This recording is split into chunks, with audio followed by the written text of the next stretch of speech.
Hi there, Aaron here from howtosing.com, and I want to talk to you about how to sing from your diaphragm.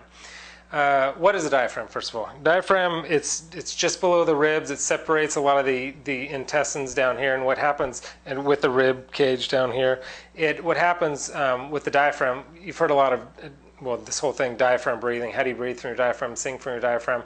The diaphragm, you don't actually, it doesn't intake any air. Your stomach doesn't intake any air, so I'm going to talk a little bit about expanding the stomach and stuff like that. The only thing that actually takes air in is your lungs. But what happens with the diaphragm, when you have proper posture, and I'll talk a little bit about that, is that the diaphragm, it descends and opens up the cavity there to where your lungs can expand, pushes the intestines out of the way, to where your lungs can expand to get the air that you need. See, what we typically do throughout the day, breathing for singing and breathing for speaking are different. That's why people are like, I know how to breathe. I don't need to learn to breathe to sing. I breathe every day. How do you think I'm alive?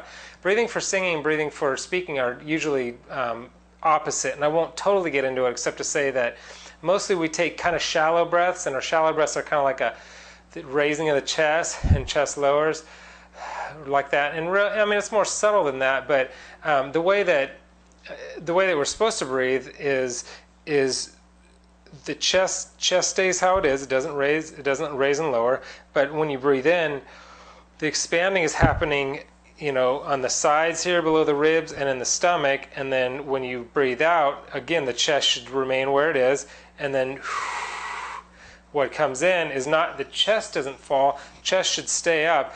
But what comes in is the stomach and the sides of the ribs. That's what it is basically. Belly breathing, diaphragm breathing is when you have proper posture, like the alignment of your head, neck, and shoulders, and then you take a nice complete breath, not the short breaths like I'm talking about, that chest breathing, not that kind of breathing, but take a nice breath for singing, and you'll expand in your stomach and in your sides, and that will cause like I said, the diaphragm to descend.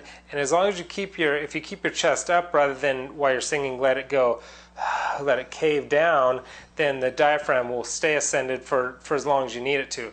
Once your chest kind of caves in, then the diaphragm comes back up. So the idea is to remain in your proper posture, keep your chest up, not like super high, but you need to keep your chest relatively high, good posture, arms, relatively along your side. I know when you're singing, sometimes you'll be walking around and moving around, but this is just basic structure should be somewhere around here.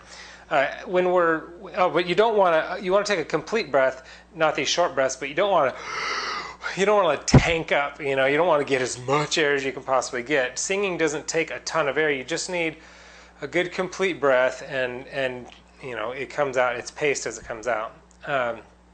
When we're babies, we actually breathe correctly. If you watch a baby breathe, their stomach expands when they breathe in, and it contracts when they breathe out. But somewhere along the way, we get this kind of chest breathing, short breath breathing, but we need to reverse that. So I want to give you an exercise, a couple of exercises. One is actually like a vocal exercise that'll help you with your breathing and help you with your diaphragm breathing and help you connect your breath how you need to with diaphragm breathing. But the first one is just how to get that down to where you are expanding when you inhale. If you laying down is a really good way to do it, or bending at the waist. So you can also do it when you stand up, but breathe in and you could feel the sides of your stomach expand, and when you breathe out, feel it contract. Out, in. You want to get in the habit of doing that. If you notice that's probably not what you do, that's not what most people do, even though that's proper for singing. One way to do that is those exercises, laying on the ground and feeling that, and feeling it expand and contract is a good way to kind of get in the habit of doing it. And then I've got an exercise too. This is basically takes the vowels and puts an H in front of them. So it's hey, he, hi, ho, hu. Hey, he, hi, ho, hu.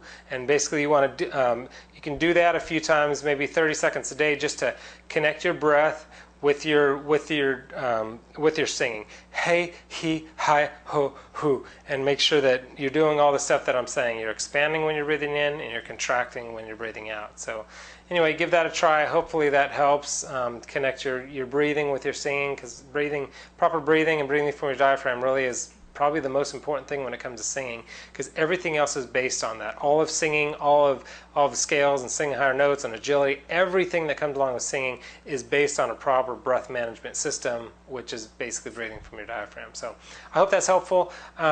If you want to visit me, like I said, I'm at howtosing.com. You can just type that in, come check me out, or down actually below there's a link just below here. You can click on that. I've got a bunch of like tips and tricks and a lot of great information. I just put a video up actually about how to, it's a good long video with good content about how to sing high notes, but how to sing high notes specifically with without tension, which is usually the problem. When you get high notes, your larynx raises up and you start getting tense. But anyway, check it out, howtosing.com, and I'll see you there.